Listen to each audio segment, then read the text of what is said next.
אתה יכול להיות מכוון למקום הנכון. Shut the fuck. So I was late. I've postponed. Shut the fuck up, my poor cat. This bird is annoying. Yeah, I know. So I was late by a few days. Worked so hard on my fucking review. And some people beat me to it, including a really hot guy from the Gold Coast that looks amazing. It's just shy of 80,000 subscribers and a nice studio to film those videos in. Alright, bye. I'm joking, I'm going to do part 2. So since I last saw you guys, or you guys saw me, I didn't see you guys. I hope to see you one day. I got another 2 subscribers, so thank you so much. You are my hope. And we are going to talk about some really important stuff. I'm going to compare the lens to the 24mm. By the way, this is filmed on, just for comparison, if you want to compare it to the first video that I've done, this is on the 24-240. I did it on purpose. I don't really need it for this, but I wanted to see how it compares. I'm doing the same light, same time of day, same everything, but on the 24 to 240, just to compare, see how it looks. And very interesting actually. So I have the LCD screen looking at me, facing me, so I can see it, and I don't see all those issues that you would see from a raw footage. It's very interesting. I didn't think that they would fix it in the LCD screen, but they do. Even if I remove the LUT, so I have view assist on, so if I remove the LUT, still looks the same, nice, and there's no circular crop that you have on the, and it is a 24, I'm pretty sure, right? You're 24? Yeah, you're 24. So very interesting. So Canon knows how to fix its own, very imperfect lenses. All right. So today we're going to talk about the bokeh.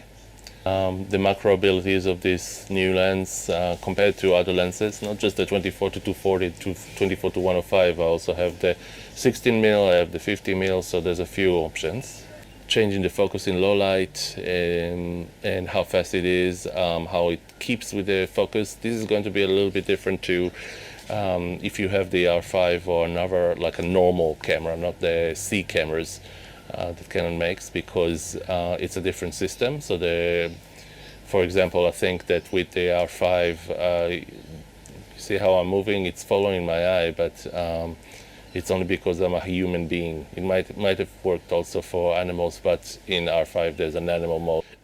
Like if you're trying to focus in picture mode, it's also different. It's the same system then, so I'm pretty sure that it works better in in picture mode, but in photo mode. But I'm going to just go on and do this review. I already talked too much. That's how you lose people. See you in the review, which is coming right now. So the 24mm F1.8 prime uses a system called STM for autofocusing. The 24-105 also uses STM, and the 24-240 uses different system called USM. Now in video mode, I was surprised by the fact that it was the 24-105 and the 24-240, despite having different systems, that were almost identical in their response to change focus, either automatically or by me selecting a focus area on the touch LCD. Both were silent, very quick, around 100 to 200 milliseconds from my calculations, with the focus speed and focus response set to the middle option, which is 0 on the camera, and they were normally accurate. On the other hand, I found that the 24mm is at least twice slower, so you need to, in video mode at least, so you need to set speed and response to the maximum speed Otherwise, you literally wait for around 600 to 700 milliseconds. And also found some weird situations where it would track my eye in video mode, but won't actually focus on it. So I'll actually see the little guide as if it's in manual focus mode. And when I change the manual focus mode to actually focus on this eye, it will keep tracking it, but it would lose the focus when I'm moving back and forth. Now this is me using AF mode switch, so it was really weird, and I think it's a bug, because restarting the camera sort of solved it. I didn't have that problem again after restarting the camera. The mechanism is also, while not normally audible when recording video, quite noisy when you use the camera, and you can feel it moving and locking when you hold it with your hands. It's very similar to the 50mm and the 16mm prime lenses that also do the same thing more or less. In photo mode, on the other hand, all lenses were very quick to focus, track, everything was working very well. Although again, the 24mm was noisy and clicky when it moved and locked focus. And that's why I suspect that Canon was aware that this lens is a bit noisy when working very quickly, and which is why they basically changed it so that it would be slower to focus in video mode in the same settings compared to other lenses, as it minimizes the noise, obviously. I would prefer the lenses to be quick when you need it to be, and consistent in that regard, so that if I set it in a certain, to a certain value in the system, in the menu, it would work the same with all the lenses when I change them. Okay, flare. So this is a 24mm prime at f1.8. As you can see, there's lots of flare. Very distinct kind of look compared to the other ones you'll see in a second. And at f4.5, I did another footage because I wanted to compare it to the other ones. They started at f4, but I did f4.5 for all of them. So the 24-105 is the worst in terms of hiding flare. It shows a lot of flare and all sorts. It might be a look that you're after, but if you want to avoid it, yeah, don't use this lens. So the 24-240 seems to show not a lot of flare compared to the other ones. Definitely not those cute chromatic circular artifacts, but it looks good. I think it looks better if you want to avoid it. Okay, so this is a 24mm, almost touching the flower. It struggles a little bit, but it still manages to find some the focus. And then I go back. So the autofocus is on. And it's on 2 and 3, so it's very fast. And we'll move it back to 0 and 0 to show how slow it is. Already showed it in another part of this review, but yeah.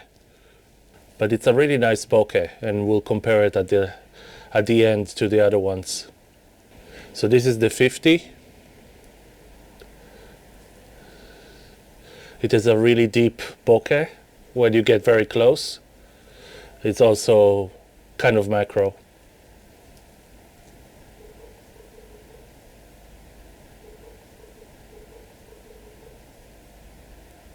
This is the 24-105, ISO 800. It's darker, and I'm leaving it dark, just so that you can compare it to the other ones. It did struggle a little bit for a second there. The little box that tells me if I'm on focus or not will go red when I get too close. So obviously this is not a macro lens, but you can still get pretty close. But because it's a zoom lens, you can actually zoom in instead of getting very close. And this is what happens. It gets darker, of course. So you need to take that into account. This is a 24-240. So again, it won't focus when you're too close. You need to be at least around 15 centimeters away. If you get close, you'll see that it doesn't actually manage to do the autofocus thing. you can do the same trick where you get very close by zooming in, but again the light would go down, the f-stop would go down. So I'm on 70 millimeters, I'm on 5.6. Even when you zoom in, you can't zoom in all the way. You can only zoom in to a certain point. So don't use the 24-240 if you want a really close-up image. So now we're at 1/80th of a second, just to compensate a little bit. So even at 1/80th of a second, if you go like 30 frames per second or 25 or 24, that's more than double the frame rate, so it should be fine. Because it's zoomed in, the bokeh is pretty strong, despite being on a f5.6 aperture. Because I'm using the R5C, the base can be changed from 800 to 3200, and that helps a lot. So this is the 16mm at f2.8.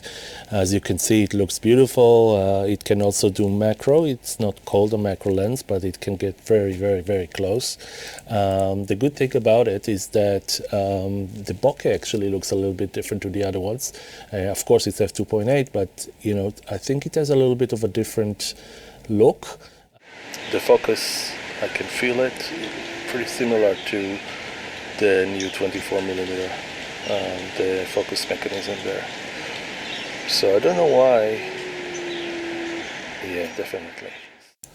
So when editing this video, when I heard this motor, I thought maybe the 24mm also, you know, you can hear it during the video recording, and you can't.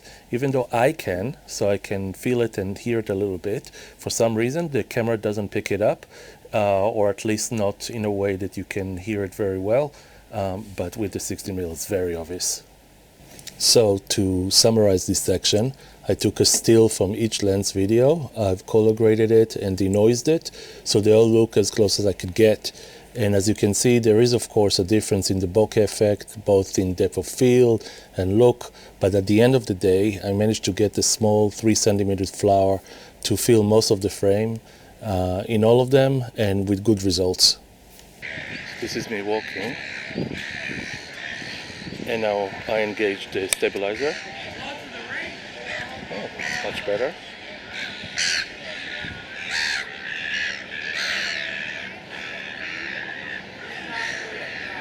And again without the stabilizer.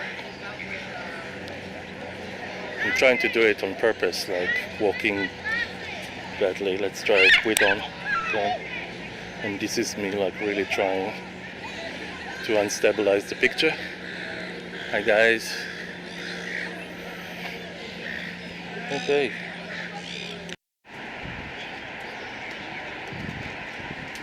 And this is without the stabilizer.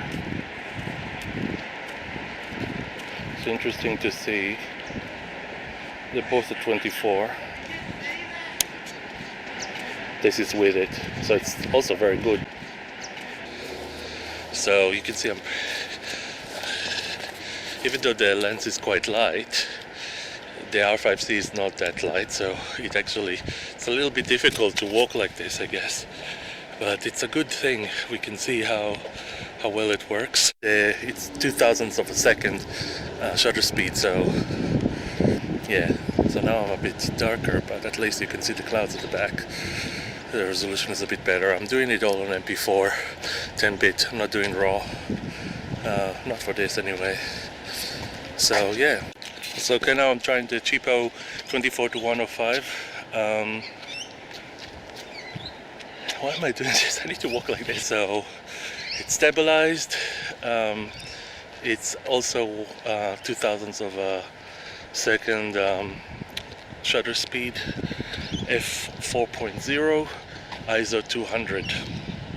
I guess I can, like the base ISO is 800, but the clouds at the back I'm starting to see blow out, so I'm keeping it on 2000. I'll fix it in post.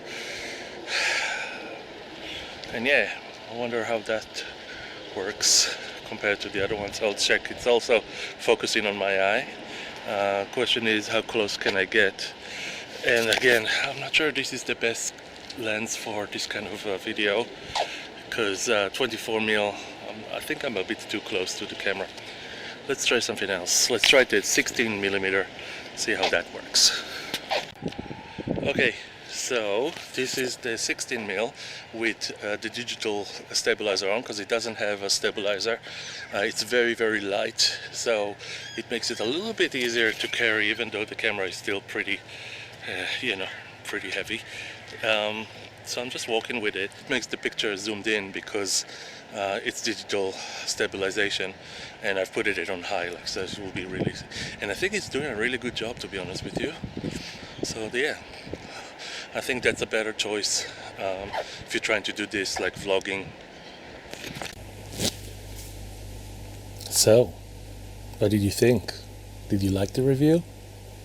It took me a long time to make, maybe a week, working almost every day until 5 a.m. I'm being serious, it's very hard. What the conclusion is, you ask? It's a good lens, buy it. See you next time.